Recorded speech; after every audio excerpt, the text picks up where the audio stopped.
warahmatullahi wabarakatuh. Perkenalkan, nama saya Muhammad Iqbal Lahabu, jurusan Keperawatan semester 2 angkatan 2022. Tujuan saya membuat video ini untuk memenuhi tugas mata kuliah Pancasila dengan dosen pengampu Pak Saleh Hamid SIP MA. Baik, pada kesempatan kali ini saya akan menjelaskan bagaimana Pancasila dalam arus sejarah bangsa Indonesia. Untuk mengenal Pancasila, kita harus tahu dulu konsep dan urgensi Pancasila dalam arus sejarah bangsa Indonesia.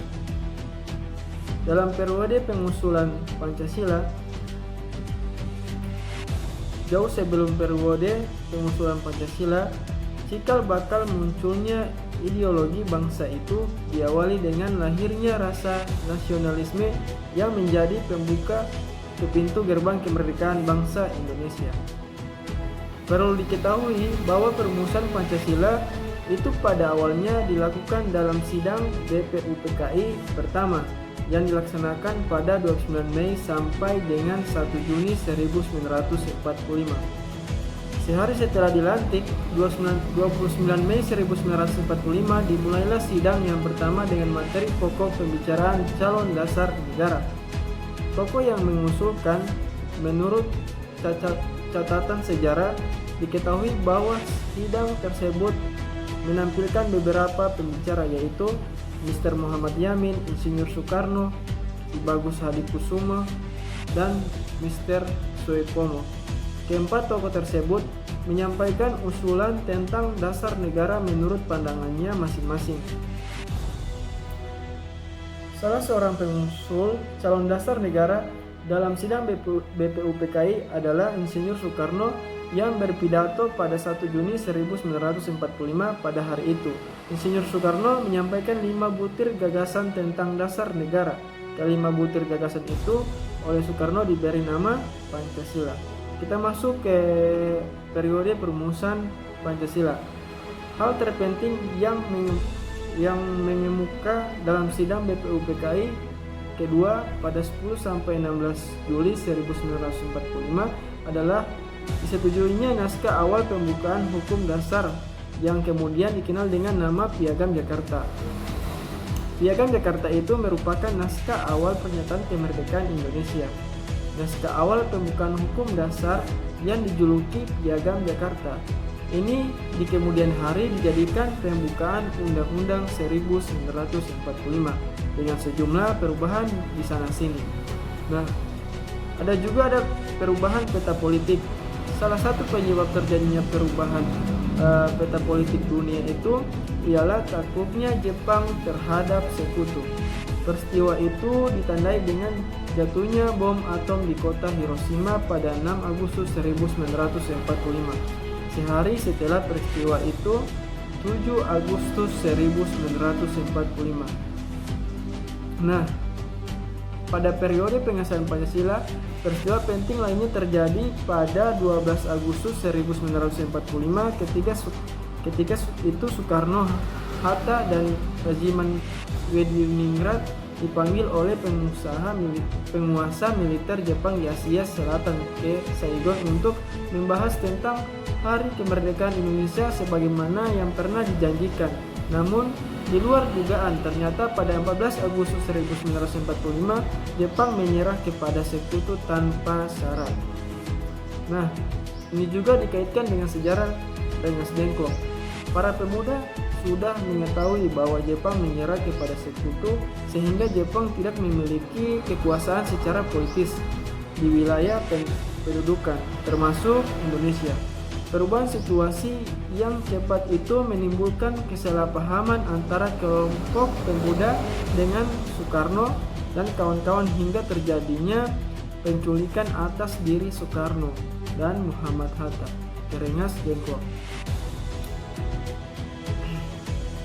Dalam istilah pemuda pada waktu itu mengamankan. Tindakan pemuda itu berdasarkan keputusan rapat yang diadakan pada pukul 12 malam menjelang 16 Agustus 1945 di Cikini nomor 71 Jakarta. Selanjutnya akhirnya dicetuskan proklamasi kemerdekaan Indonesia pada 17 Agustus 1945.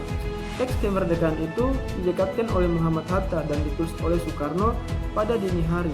Dengan demikian, naskah bersejarah teks proklamasi kemerdekaan Indonesia ini digagas dan ditulis oleh dua tokoh proklamator tersebut, sehingga wajar jika mereka dinamakan Dwi Tunggal. Selanjutnya, naskah tersebut diketik oleh Syuti Melik.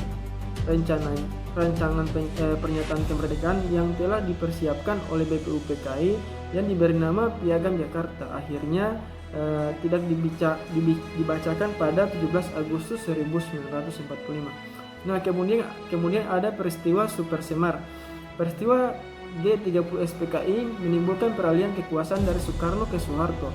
Peralihan kekuasaan itu diawali dengan terbitnya surat pemerintahan dari Presiden Soekarno kepada Letnan Jenderal Soeharto yang di kemudian hari terkenal dengan nama Super Semar atau bisa disebut dengan Surat Perintah 11 Maret.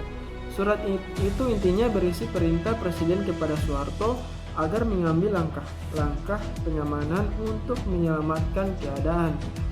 Super Semar ini dibuat di Istana Bogor dan dijemput oleh Basuki Rahmat, Amir Mahmud, dan Muhammad Yusuf. Nah, kita lanjut ke Pancasila sebagai identitas bangsa Indonesia. Pemaparan tentang Pancasila sebagai identitas bangsa atau juga disebut sebagai jati diri bangsa Indonesia dapat ditemukan dalam berbagai literatur, baik dalam bentuk bahasa sejarah bangsa Indonesia maupun dalam bentuk bahasa tentang pemerintahan di Indonesia. As'ad Ali dalam buku Negara Pancasila Jalan Kemaslahatan Berbangsa mengatakan bahwa Pancasila sebagai identitas kultural dapat ditelusuri dari kehidupan agama yang berlaku dalam masyarakat Indonesia. Karena tradisi dan kultur bangsa Indonesia dapat ditelusuri melalui peran agama-agama besar. Nah, lanjut, Pancasila sebagai kepribadian bangsa Indonesia. Pancasila disebut juga sebagai kepribadian bangsa Indonesia, artinya nilai-nilai ketuhanan, kemanusiaan, persatuan, kerakyatan, dan keadilan diwujudkan dalam sikap, mental, dan tingkah laku serta amal perbuatan. Bagi Indonesia, kelima sila tersebut mencerminkan kepribadian bangsa karena diangkat dari nilai-nilai kehidupan masyarakat Indonesia sendiri dan dilaksanakan secara simultan. Nah, ada juga sumber histori Pancasila. Nilai-nilai Pancasila sudah ada dalam adat istiadat, kebudayaan, dan agama yang berkembang dalam kehidupan bangsa Indonesia sejak zaman kerajaan dahulu. Misalnya, sila ketuhanan sudah ada pada zaman dahulu meskipun dalam praktik pemujaan yang beragam, tapi pengakuan tentang adanya Tuhan sudah diakui. Lanjut, kita masuk ke argumen tentang dinamika Pancasila dalam sejarah bangsa. Dinamika Pancasila dalam sejarah bangsa Indonesia memperlihatkan adanya pasang surut dalam pemahaman dan pelaksanaan nilai-nilai Pancasila. Misalnya pada masa pemerintahan Presiden Soekarno, terutama pada 1960-an,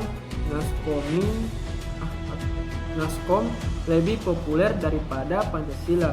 Pada zaman pemerintahan Presiden Soeharto, Pancasila dijadikan pembenar kekuasaan melalui penataran P4, sehingga pasca turunnya Soeharto, ada kalangan yang mengidentikan Pancasila dengan P4 pada masa pemerintahan era reformasi.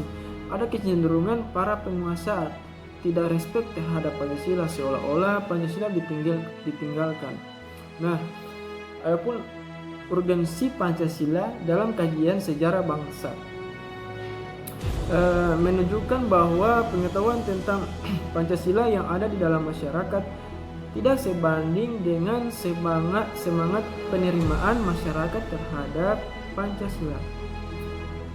Nah, ada juga pentingnya Pancasila dalam sejarah bangsa Indonesia dikarenakan hal-hal yang mengakibatkan dengan pengidentikan Pancasila dengan ideologi lain, penyalahgunaan Pancasila sebagai alat menjustifikasi kekuasaan rezim tertentu. Melemahnya pemahaman dan pelaksanaan nilai Pancasila dalam kehidupan berbangsa dan bernegara. Nah, lanjut kita masuk ke pentingnya Pancasila dalam sejarah bangsa Indonesia. 1. Betapapun lemahnya pemerintahan suatu rezim, tetapi Pancasila tetap bertahan dalam kehidupan berbangsa dan bernegara. Yang kedua, betapapun ada upaya untuk mengganti Pancasila sebagai ideologi bangsa, tetapi terbukti Pancasila merupakan pilihan yang terbaik bagi bangsa Indonesia. Yang ketiga, Pancasila merupakan pilihan terbaik bagi bangsa Indonesia karena bersumber dan digali dari nilai-nilai agama, kebudayaan, dan adat istiadat yang hidup dan berkembang di bumi Indonesia. Sekian dari saya. Apabila ada kurangnya, mohon maaf. Assalamualaikum warahmatullahi wabarakatuh.